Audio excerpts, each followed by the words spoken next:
สวัสดีค่ะกลับมาพบกับ Good Mood Good Food อีกครั้งค่ะวันนี้เรานำเสนอการทำสเต็กสไตล์บ้านๆของเรากันนะคะอันดับแรกเปิดวอร์มเตากันก่อนนะคะแล้วก็มาตั้งกระทะกันต่อแล้วเราก็เอาเคอรี่ฟรายไปทอดสำหรับเป็นเครื่องเคียงนะคะมาทอดไข่ดาวใส่เป็นท็อปปิ้งกันค่ะอ้าวไข่แดงแตกเฉย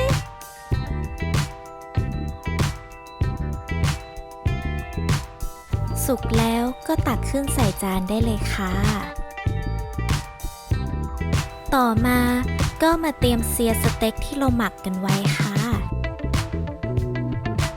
พอกระทะร้อนได้ที่ก็เอาเนื้อสเต็กไปเซียในกระทะโลด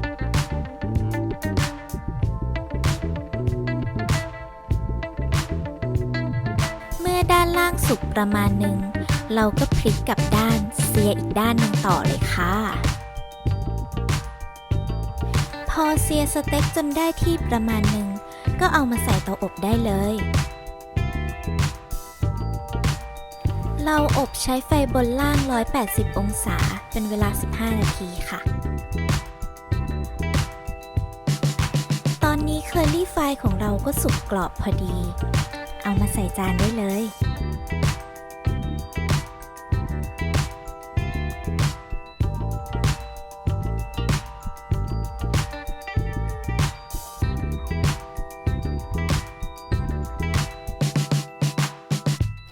แล้วก็มาทอดแฮชบราวน์กันต่อค่ะแวบมาดูเตาอบสเต็กเริ่มใกล้ได้ความสุกที่เราต้องการก็ใส่ชีสเพิ่มลงไปอีก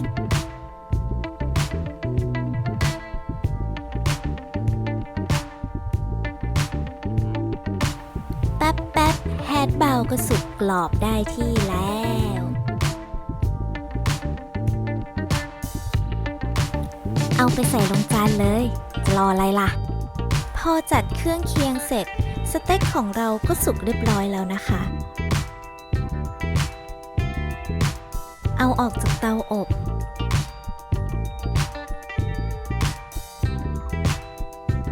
แล้วก็เอาลงไปคลุกซอสที่เตรียมไว้เสร็จแล้วก็จัดจานให้เรียบร้อยราดซอสที่เราคลุกเมื่อกี้ลงไปบนเนื้อสเต็กเลยมันก็จะมีความยืดของชีสนิดนึงนะคะเพิ่มความหอมมัน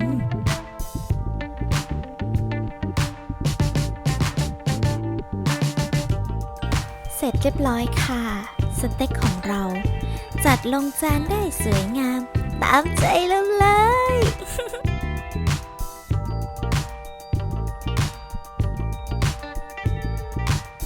ทุกคนว่าเป็นยังไงบ้างคะน่าทานไหมลองคอมเมนต์บอกกันหน่อยนะ